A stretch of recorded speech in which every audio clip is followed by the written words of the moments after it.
Hey guys, welcome to Top 1%, and this video is your ultimate guide to exercise. Of course, it's not possible to condense years worth of knowledge and experience into one video. However, this video will help you get started in the right direction.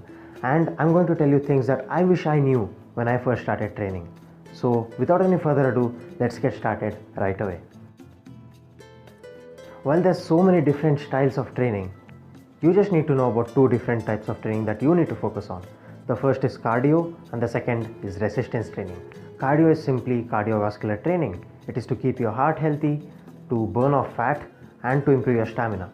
And the second type of training, resistance training, that is simply to improve your strength and to build muscle.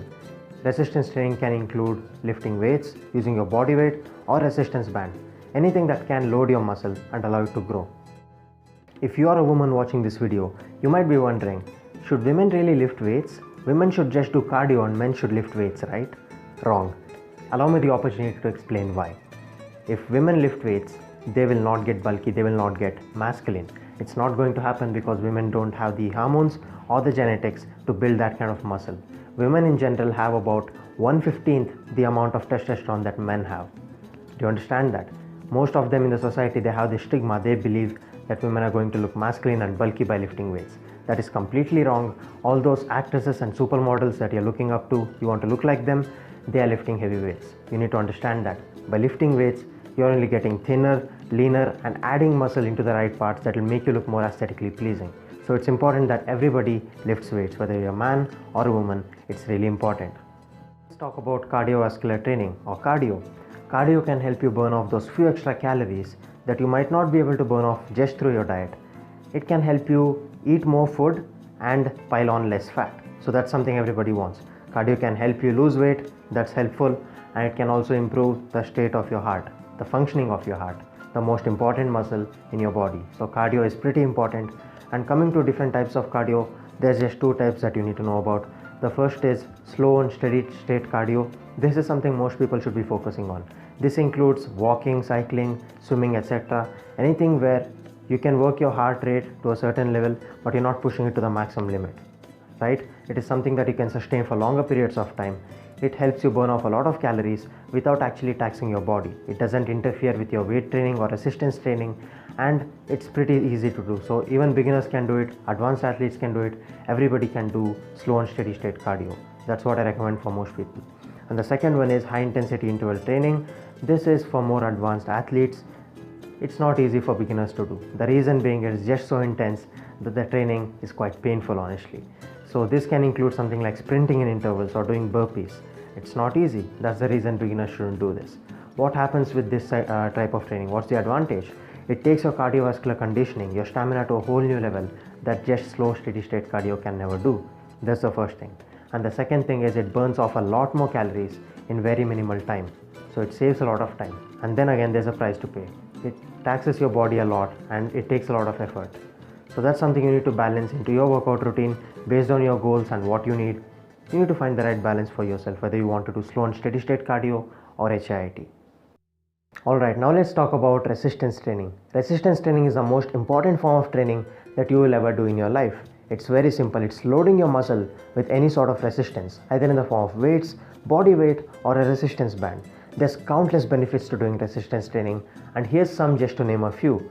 Improved mobility and posture, improved mood and energy levels, reduce anxiety and depression, reduce risk of cardiovascular diseases, arthritis, osteoporosis and many such deadly diseases, improved metabolism and body composition, improved bone density and joint strength, and countless more such benefits. I don't think I need to convince you any further. Many people think lifting weights is just to get stronger and for vanity, to look good, to impress someone. No, there's a lot more to it. It improves the quality of your life in very simple terms. It provides the fuel that you need to improve every other aspect of your life. That was the best decision that I took in my life, and I promise you it can be the same for you too. The fundamental principles of resistance training apply to your everyday life. Think about it. You squat down to pick up a heavy box, you go grocery shopping and you carry this heavy bag on your side, and you try not to tilt and to stabilize your core. You're running, you're jumping, you're playing a sport. Every little thing that you do in life, you're training for it in the gym while resistance training. That's why I say it's really important for every single person to put some sort of emphasis on resistance training. if they want to live the best quality life possible. And to make that even more simple for you, take a look at this weight training pyramid. This pyramid is very simple. At the bottom of the pyramid forms its foundation. That's the most important thing you need to focus on. And as you move up and up, the importance of it decreases.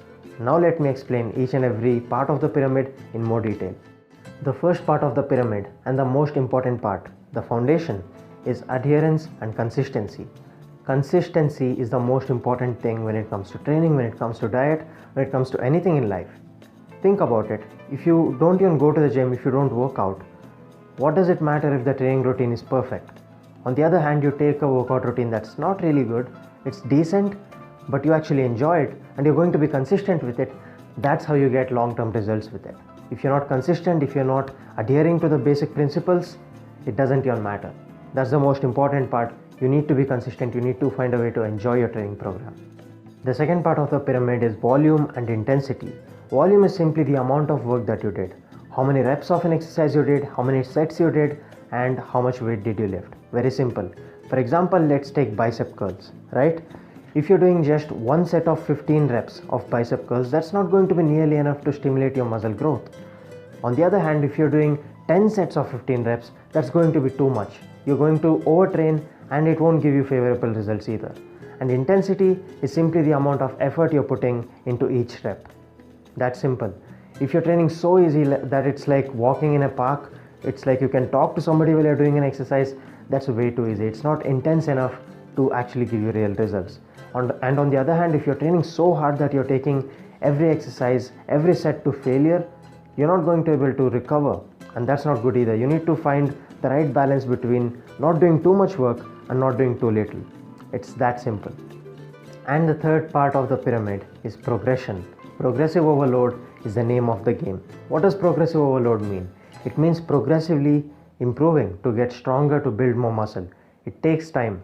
So when you stimulate your muscles to grow in the gym after a training session, you give it adequate time and nutrition to rest and recover, and then you come back stronger. That's how it's done.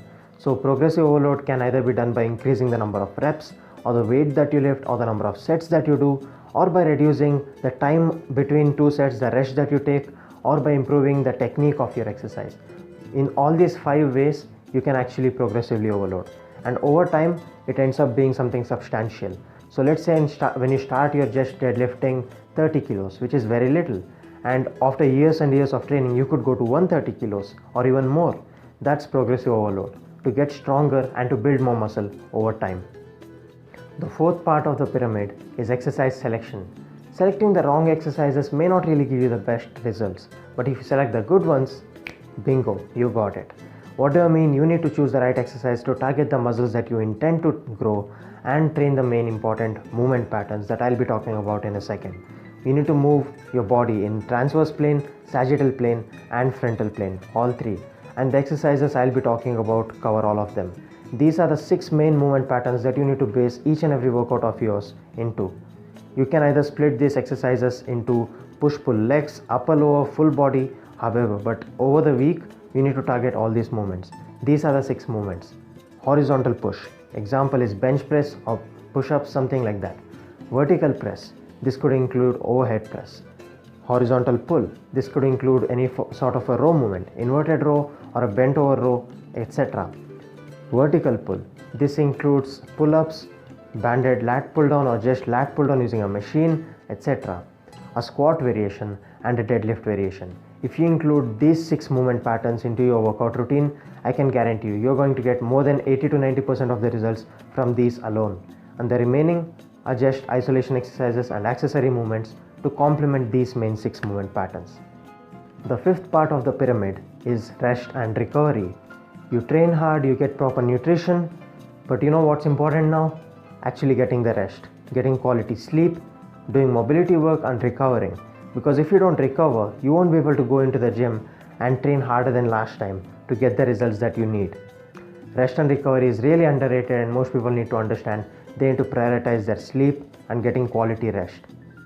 And lastly, the 6th and the least important part of the pyramid is everything else. Other stuff, the miscellaneous stuff, other training techniques such as drop sets, supersets, FST training, blood flow restriction training, all these things that can come in handy Once you properly focused on the basics, the fundamentals of the pyramid, and you need that something little extra to spike your progress a little bit, that's when these things can come in handy. But for most beginners, you don't even need to worry about it.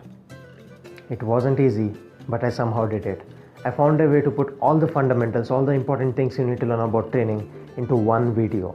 I'll be making something similar for nutrition as well, and maybe for lifestyle as well, because those things are important too and often neglected.